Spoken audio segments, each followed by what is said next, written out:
Morgens um 9 im Odenwald. Frühstück auf dem Hof von Brunhilde Weidele in Reichelsheim-Erzbach. Okay, also wir haben ein Tagesziel. Mal gucken, wie weit wir kommen. Pflaster fertig machen, Erdbeerbeete richten, Brombeerhecken schneiden und Pikieren vorbereiten. Dann sehen wir, wie weit wir kommen.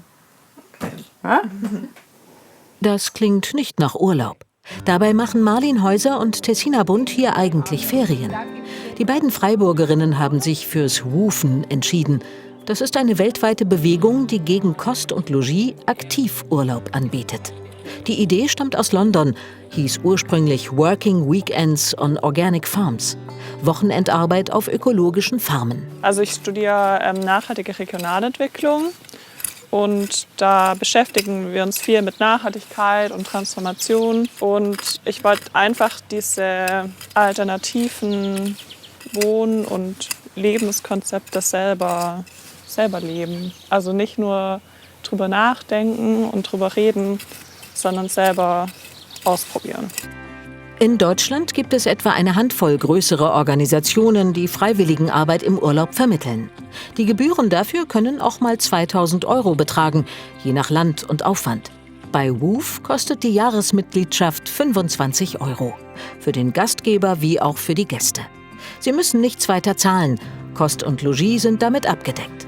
Oberstes Ziel beim Woofen: Menschen für den ökologischen Landbau zu interessieren. Mir ist schon wichtig, dass viele Menschen die Möglichkeit haben, auf dem Land mitzuleben und alles mitmachen können, was wir hier im Alltag leben. Und was mir auch wichtig ist, weiterzugeben, zum Beispiel Lehmbau, Gartenbau. Mein Spezialthema ist schon viele Jahrzehnte Lehmbau, deswegen gibt es hier so einen Lehmhügel und das ist unser Baumaterial. Es ist einfach auch die Möglichkeit, erstmal ein altes Handwerk kennenzulernen. Und auch die Möglichkeit für viele, die vielleicht autark leben wollen, wie kann ich mein Baumaterial selbst machen. Wer auf dem Hof von Brunhilde Weidele Aktivurlaub macht, wird inspiriert, bekommt Wissen und kann sein Potenzial entdecken. Die Gäste arbeiten maximal 4 bis 5 Stunden am Tag. Sie sollen ja auch Freizeit haben, um die Region zu entdecken. Auch Marlin, die Geografiestudentin, wollte in ihren Semesterferien das Landleben kennenlernen. Ich pflaster hier gerade den Weg noch fertig. Den haben wir die Woche über Schritt für Schritt gemacht. Sind auch alles Steine, die wir praktisch wieder recyceln, die schon mal wo eingebaut waren. Also ich bin jetzt keine professionelle Plattenlegerin geworden in der Zeit, aber habe auf jeden Fall einiges dazu gelernt. Ja. Ich wollte einfach mal ein bisschen, glaube ich, aus der Stadt rauskommen. Wenn man hier wirklich erfassen kann, was man auch gearbeitet hat, das tut richtig gut, an der frischen Luft zu sein. Und ich glaube, es ist super wichtig, auch gerade im so Bezug auf Ernährungssouveränität, wenn man sich irgendwie, wenn man mal einen Blick ein bisschen in die Zukunft, in die nächsten Jahre richtet, sich zu überlegen, wie kann ich mich auch selber versorgen? Also was sind das für alternative Lebenskonzepte zu den üblichen, die wir so kennen? Ich habe sehr viel Unterstützung von Woofern, egal ob jung oder alt. Ich freue mich immer drüber. Und gleichzeitig ist es sehr schön, dass wir alle miteinander viel Austausch haben, dass wir viel voneinander lernen. Zu tun gibt es hier immer etwas. Selbst das Mittagessen ist frisch geerntet und bio. Und wiederkommen wollen die beiden auch. Auf jeden Fall. Ich habe mich schon angekündigt für den Sommer. Also was ich mitnehme, sind auf jeden Fall Fähigkeiten, wo ich hier erlernt habe. Zum Beispiel, wie man pflastert, wie man Holz spaltet, aber auch viel Inspiration. Freiwilligenarbeit im Urlaub kann eine Unterstützung für den Gastgeber sein und für Gäste eine wertvolle Erfahrung. Wenn man sich versteht, ist das für alle eine Win-Win-Situation.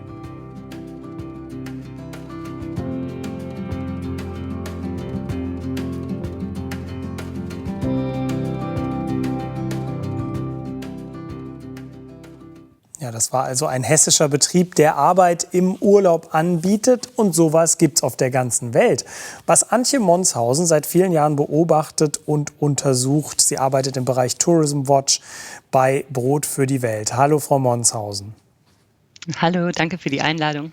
Danke, dass Sie dabei sind. Bevor wir zu Ihrer Kritik an manchen Angeboten kommen, erstmal so ein Überblick. Freiwillige Arbeit an exotischen Zielen. Was sind da so die In-Ziele gerade und die typischen Jobs? Also besonders beliebt sind natürlich Länder, die auch touristisch attraktiv sind, wo man quasi helfen oder Erfahrungen sammeln und Urlaub miteinander gut verbinden kann.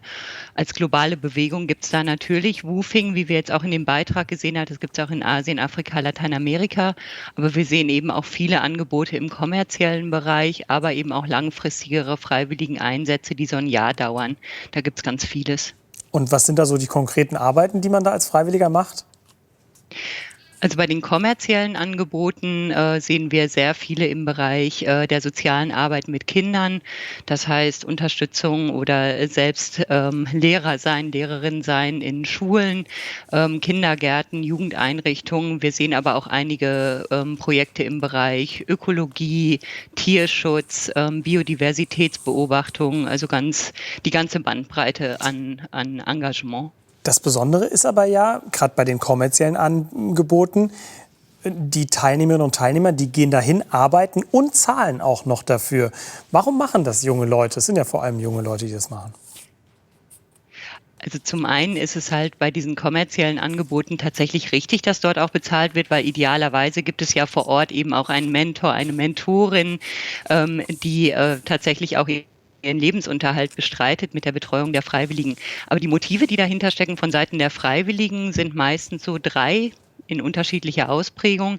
Erstens natürlich so ein Engagement, sich was zurückgeben zu wollen von den eigenen Privilegien, die man selber empfindet.